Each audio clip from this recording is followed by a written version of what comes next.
This is the recording for part C of chapter 2.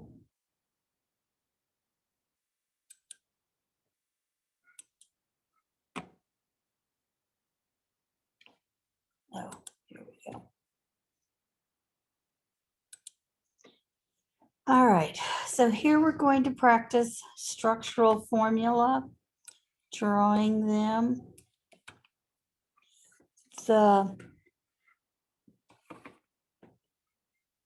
This will be for organic compounds that have covalent bonds. So if we have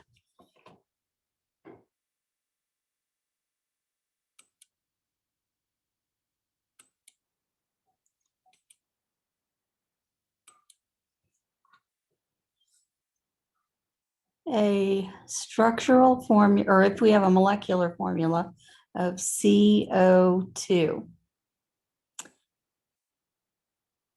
carbon needs 4 bonds.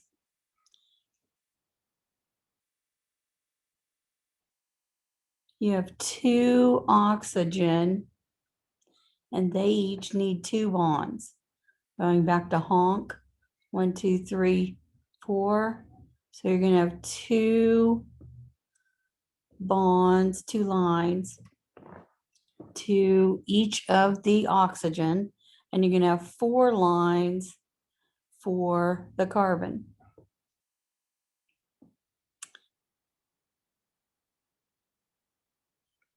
C3H6, O3. So, according to Honk, carbon needs 4 bonds. So if we start there, carbon, you have 3 of them. They each need 4 bonds. You have 3 oxygens, and it doesn't matter where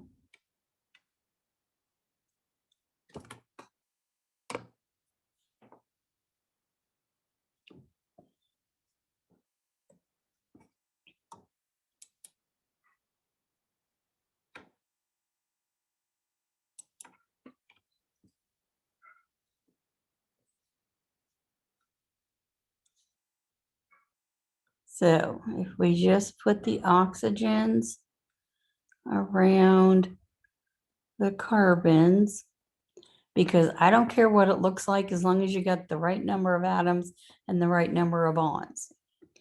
If this was a chemistry class, then we would have to have another discussion, because if you are messing with something that's volatile and you don't need to, then that would make a difference. Okay, so then you have 6 hydrogens. And if we look, we need 1, 2, 3, 4, 5, 6, 7, 8 carbon or 8 hydrogens to make, but we only have 6. So if we start putting them here, so carbon's going to need another hydrogen. This carbon only needs 1 more bond. So we're going to put a double bond. And then we've got 1, 2, 3. So each of the 3 carbons have 4 lines. All of the oxygens have 2 lines. And you have 1, 2, 3, 4, 5, 6. Yes, there are many other different ways that this could look. This is just one of them. And so there can be multiple ways of drawing these. All right. Now, if we take into account those functional groups, the functional groups, where are we at? Okay, so if we put NH2, an amino group, and a hydroxyl group together, it tells you how to draw it. So nitrogen needs 3.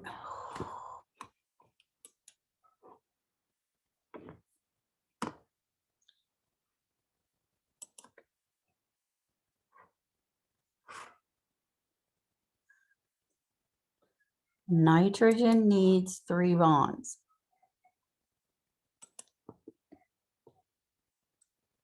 There we are. So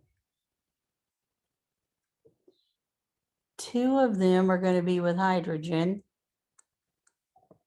And then you have an OH group. So try not to make it harder than it is. Okay. If we do methyl and carboxyl,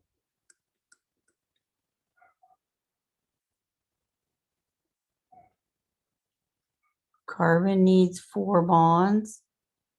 So 3 of them are going to be with hydrogen.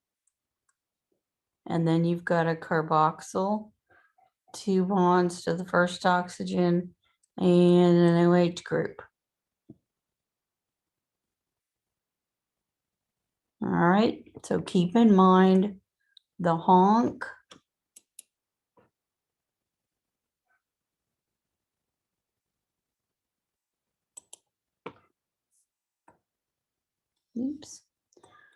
honk. Hydrogen needs 1 bond, oxygen needs 2, nitrogen needs 3, carbon needs 4. Start with carbon because it needs the most bonds. Put hydrogen on last. And you can use the functional groups to help you draw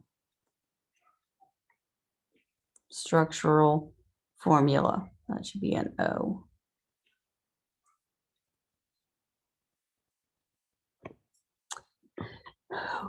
Okay, then,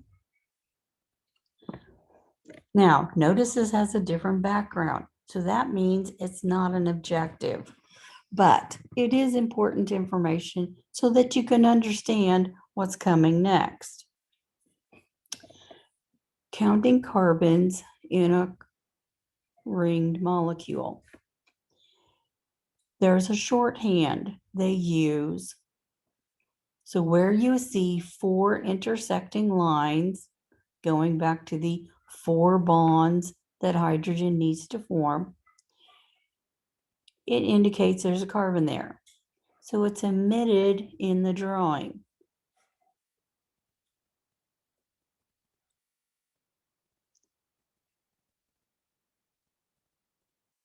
Okay, so there's a carbon here, there's a carbon here, here, here, and here. So if we count up the carbons in this molecule, there's 1, 2, 3, 4, 5, 6 carbons. If we count up the hydrogens, 2, 3, 4, 5, 6, 7, 8, 10, 11, 12. And there's 6 oxygens. You'll find if you look at these other 2 structural formula that they also have the same C6H12O6. So again, just because it's got the same molecular formula doesn't mean it's going to have the same structural formula.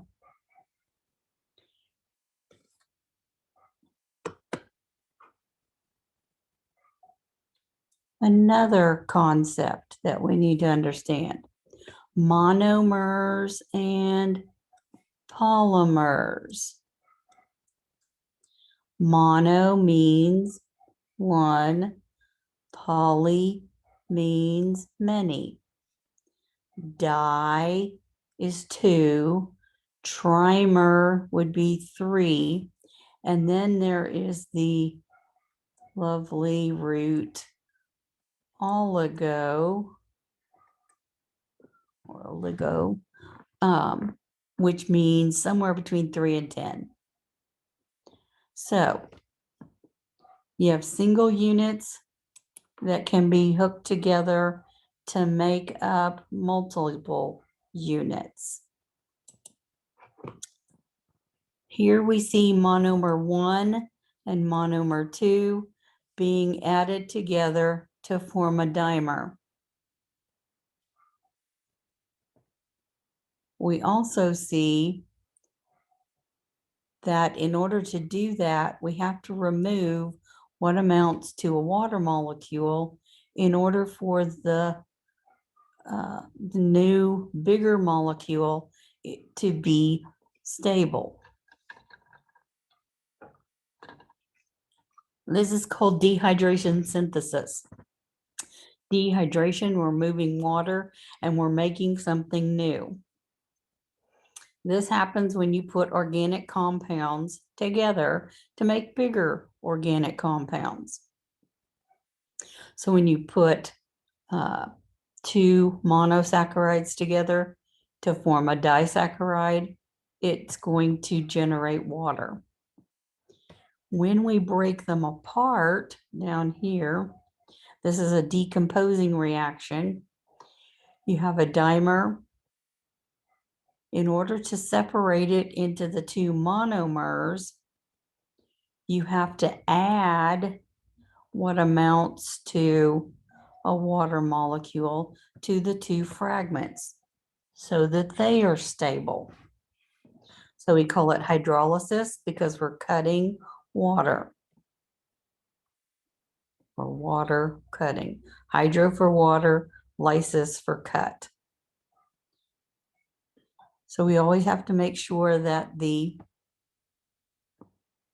reactants and the products are stable, following that octet rule. Reactants at the beginning of a reaction, product or products at the end of the reaction. So, a couple of concepts here. So the other thing to take away from this is when we digest our food, it requires water. Because if we're breaking of things into smaller pieces, we got to have water to make the new smaller molecules stable. Okay, your first group of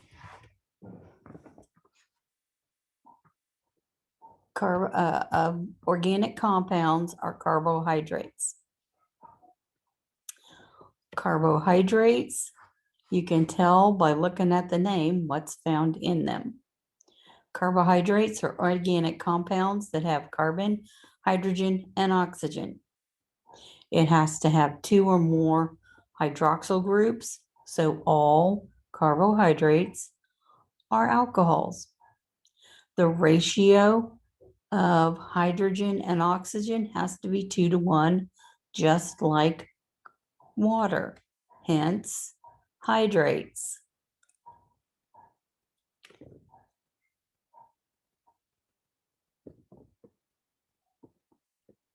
Different types of carbohydrates include monosaccharides, disaccharides, oligosaccharides, and polysaccharides.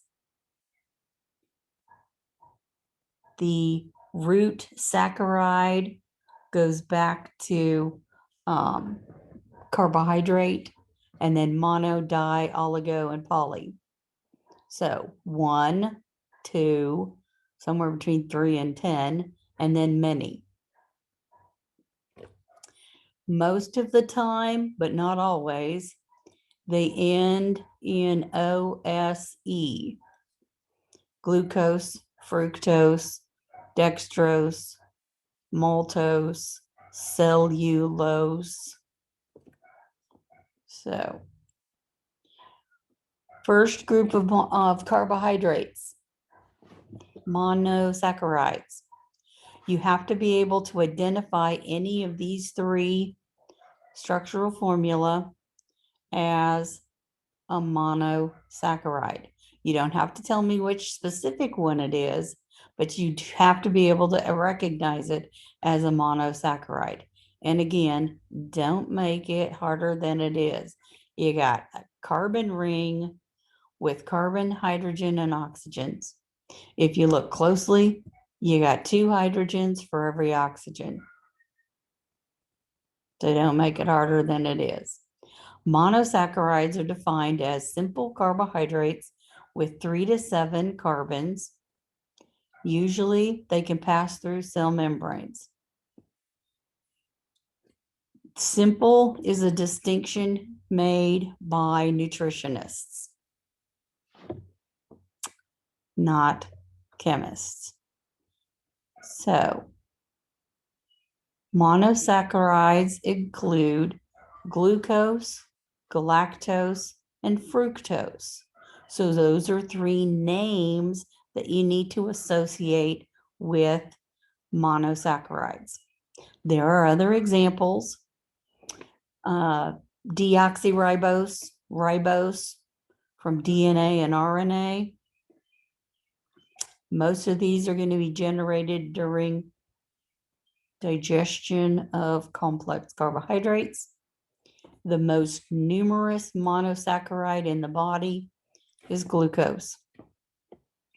No, I am not going to say drug glucose. But again, you need to be able to recognize any of these 3 as a monosaccharide. 1 carbon ring. Again, don't make it any harder than it is. So, passing through membranes is an important attribute. We don't have to break them down any smaller. They can go through our cell membranes or plasma membranes. Your second group of monosaccharides, or second group of carbohydrates, are disaccharides. Again, you have to be able to recognize any of these 3 as a disaccharide. Di for 2. So again, don't make it harder than it is. Disaccharides are 2 monosaccharides held together or bonded together by oxygen, but they can't go through cell membranes. So they have to be separated or broken apart. Some of them are water soluble and or require an enzyme to separate. Sucrose is a name you need to associate with disaccharides, lactose, and maltose. Oops. Maltose. Notice they all have green, at least one green monosaccharide. That would be glucose. Again, glucose is the most numerous monosaccharide in the body. So with sucrose is water soluble. This would be table salt. So you can dump this into water and the 2 monosaccharides will separate. There's also an enzyme that can speed that process up. Lactose, on the other hand, is a disaccharide that requires an enzyme. People that are lactose intolerant can't make the enzyme, or they are having an allergic reaction to the presence of lactose. Typically, if you're born lactose intolerant, you don't make the enzyme. So you can't digest it. So if you consume lactose found in dairy products, it tears up your digestive tract. You get gas, you get bloating, you get abdominal cramping, diarrhea, all sorts of lovely things. Maltose is associated with cereal malt beverages. Fermentation of maltose helps to generate alcohol.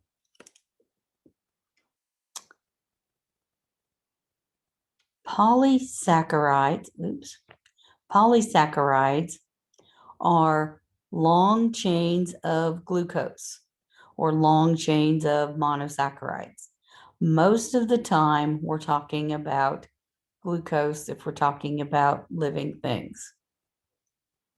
Because if it's you get more ATP through cellular respiration out of glucose than you do any other molecule. So if you're going to store carbohydrates, you might as well convert them into glucose. Long chains, again, you have multiple carbon rings. Here, they didn't even bother to show you all of the functional groups. But again, you have carbon rings held together by oxygen. There is one organic compound where you're going to have multiple carbon rings, but it does not have oxygen between the rings. Examples of polysaccharides. Starch. Starch is produced by plants. Starch is also called amylose. It's how plants store glucose, which is why we can consume plants and starch because we secrete the enzyme to digest it. Cellulose is also made by plants, but it's a structural carbohydrate. No, we can't digest it. Yes, we need to consume it. And that's because it's dietary fiber. It helps sweep away materials left behind in the digestive tract. It ends in OSE, so it is a carbohydrate. Animals make two polysaccharides. We're only going to talk about one of them, glycogen. Glyco is a root associated with carbohydrates. It's how animals store glucose. Most of the glycogen in the body is found in our muscle cells and our liver cells. They have the highest energy demands, and therefore they're going to be the places where we find most of the glycogen. Another polysaccharide that we don't spend a whole lot of time talking about because as animals we don't make it, and that would be chitin. The hard shell on insects is made of chitin. So carbohydrates. Monosaccharides, one carbon ring. You only have three kinds of elements. Disaccharides, two carbon rings held together by oxygen. Polysaccharides, many chains of glucose bonded with oxygen.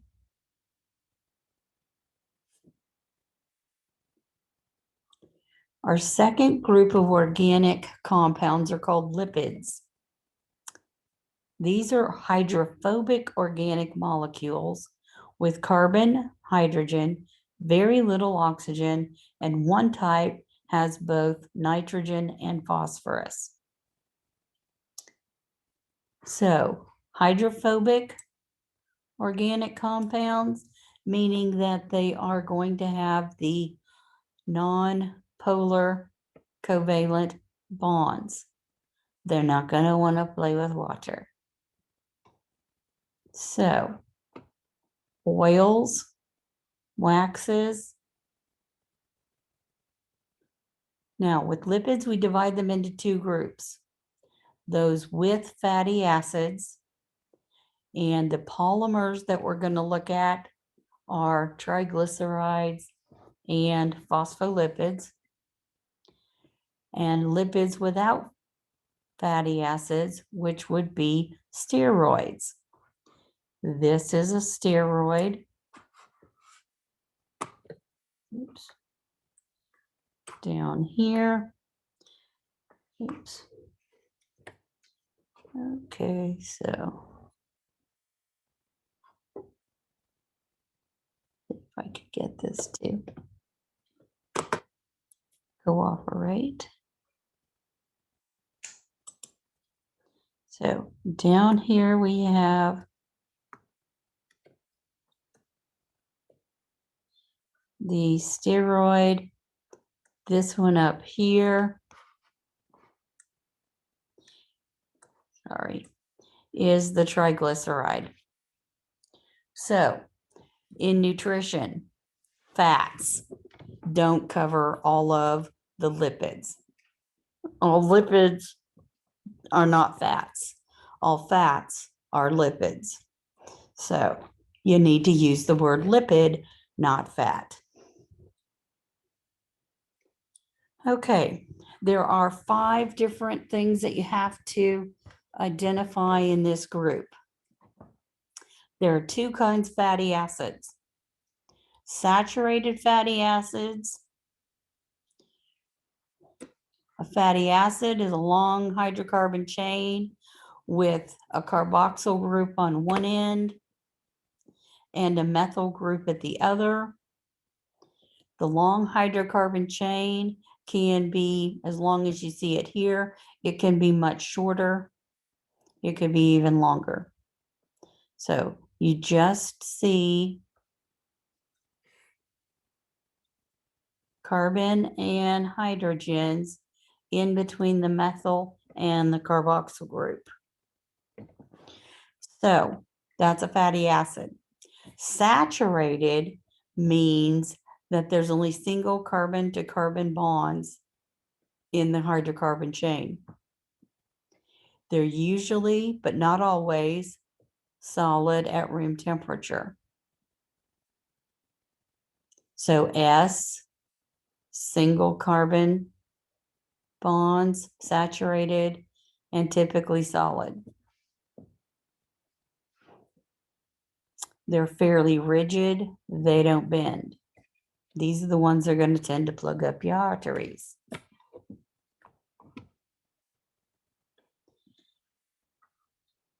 Unsaturated fatty acids have a long hydrocarbon chain with the carboxyl at one end and methyl, at the other end for the fatty acid part. Unsaturated means that they have at least one double bond. They tend to be liquid at room temperature. Not always, but that's what they usually are. If you got rid of the double bonds, you could put more hydrogen on it. Now, every time you have a double bond, it's going to cause a bend in the molecule, which is why these tend to be more liquid. The placement and number of double bonds varies in the different unsaturated fatty acids. So again, you don't have to be specific. Now, the 2 examples that you've seen, they run, linear. They could run this way just as easily if they're to be drawn. So it doesn't matter which direction they go. So 2 kinds of fatty acids. You need to know what a fatty acid is and you need to know the difference between saturated and unsaturated. Okay, the polymers in this group include triglycerides. The triglyceride is down here at the bottom. Notice it's got the hydrogen or the water out to the side, because to make a triglyceride, you have to pull off water. So triglyceride is a lipid that contains 3 fatty acids. Oops. 1, 2, 3. Oh, let's see if we can move that. Bonded to glycerol. Glycerol is what we see here.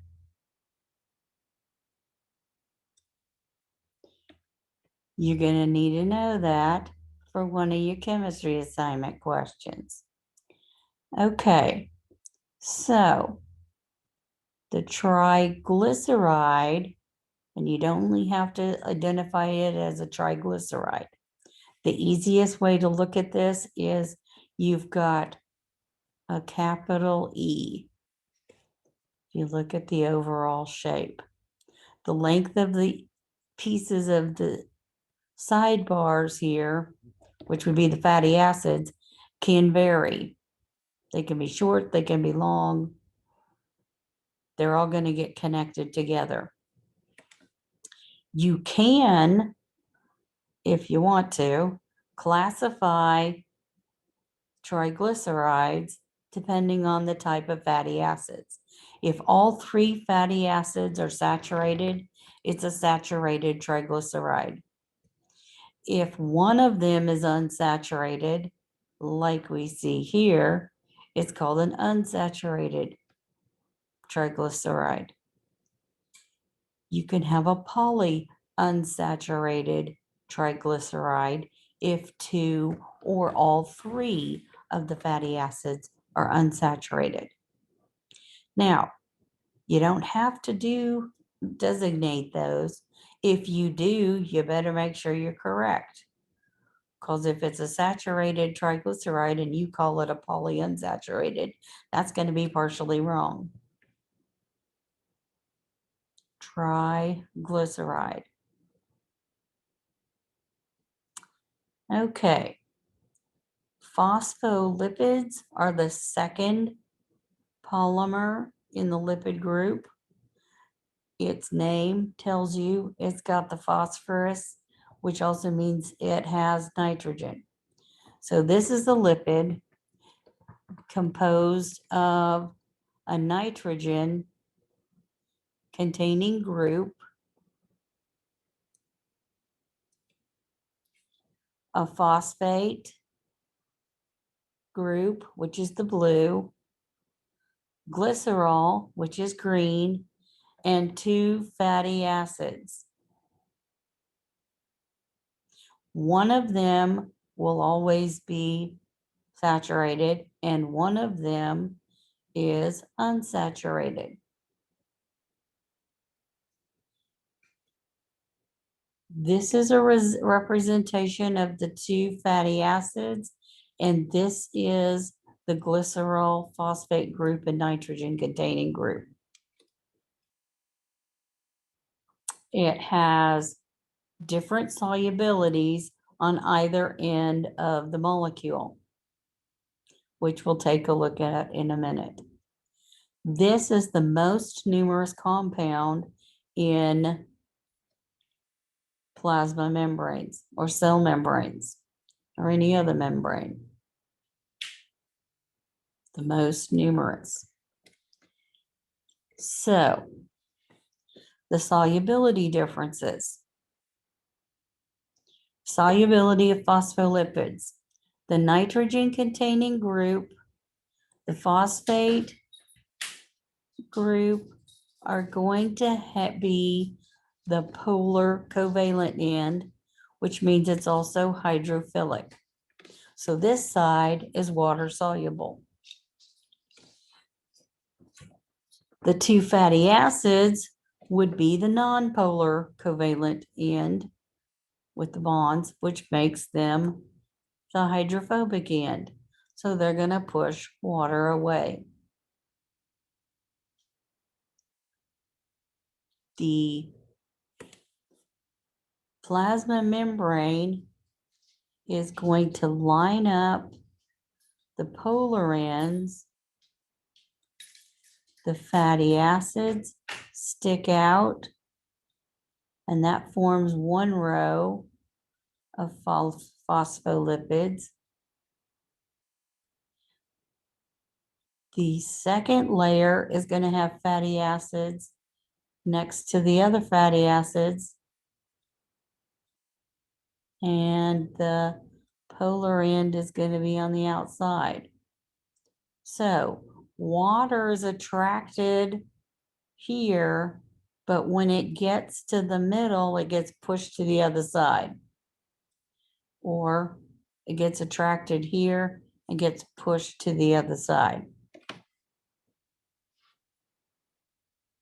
Phospholipids, two fatty acids, glycerol, phosphate, and a nitrogen containing group.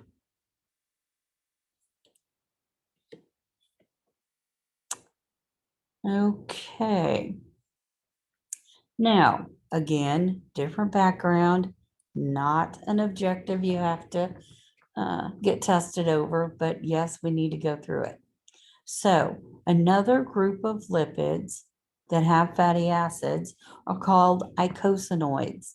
They're hormone-like chemical signals between cells.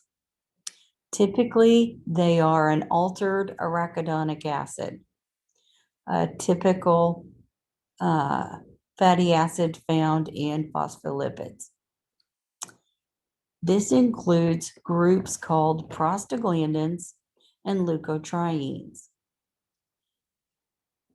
Prostaglandins are hormone-like lipids, so they act as chemical messengers. They're involved in lots of different things, regulating blood pressure. They're involved in labor, uterine contractions during labor, lots of things. Leukotrienes are a group of compounds that we're going to start hearing more about. They're involved in immune activities, inflammation, clotting, blood vessel diameter.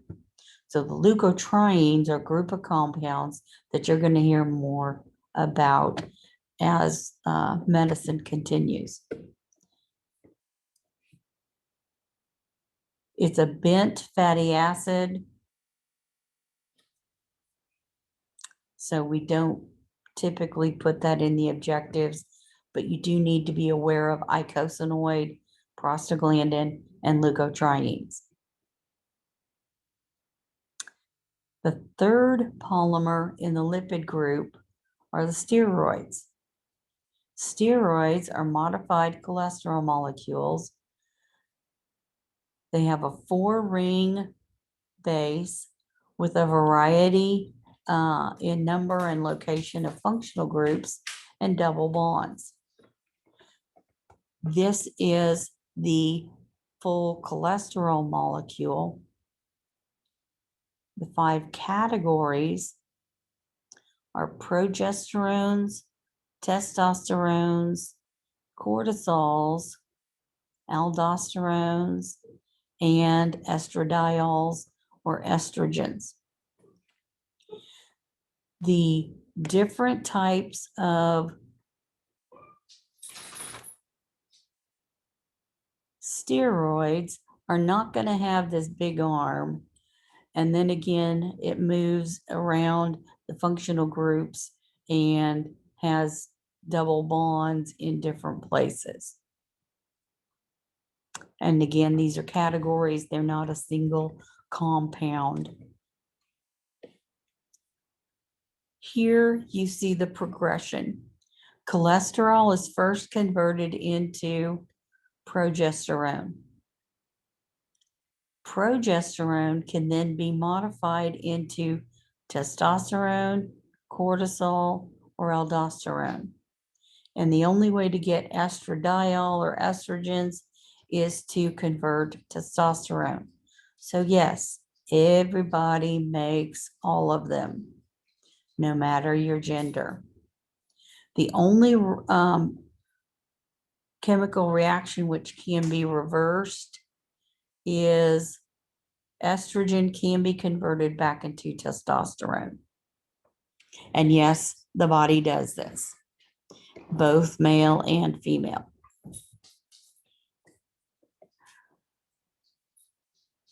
So the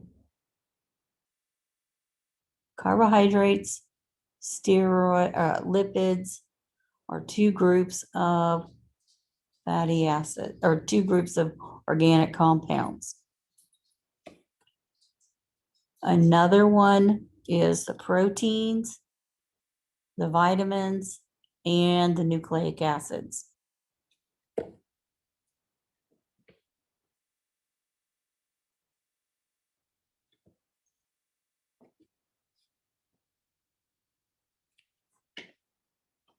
All right, we're gonna stop here.